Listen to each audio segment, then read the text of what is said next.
The most profound one that I've seen was a guy on enormously high doses of opiates. You know, he was using 40 or 80 milligrams twice a day, and he wasn't really able to function without his Targin. But he knew that it was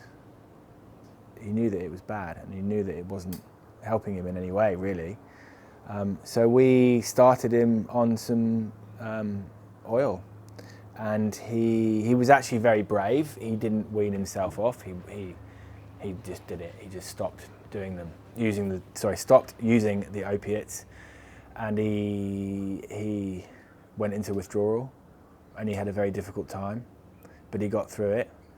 And then the oil started to really work, and now he still has some pain, but his pain is no worse now than it was when he was using the Targin.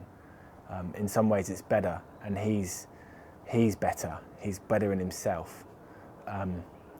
And the oil, the cannabis, the medicinal cannabis, enabled that to happen, you know, which is amazing. The fact that the treatment was there was enough for someone to take a leap of faith and stop using opiates and go through that difficult withdrawal process, which is amazingly powerful. And I think if more people would be willing to try that, then we'll really start getting somewhere. And that's really probably one of the reasons I really decided to do this, because I don't believe that opiates are good treatment options in the majority of cases. They have a role.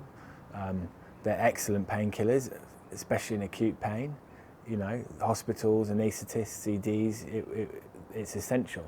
But when someone's on high doses for year after year after year and not getting any better, you've got to start asking questions about why you're even prescribing it in the first place.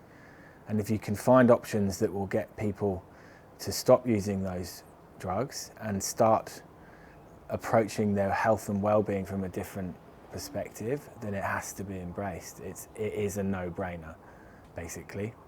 And I just hope that more and more doctors come on board. If cannabis, medical cannabis, can only do one thing, which is to end the opiate problem, then that's fine. It can just do that, you know, that's enough. There's a lot more it can do, but if it just does that one thing, then it's already made an enormous change in our society that should be celebrated for decades to come.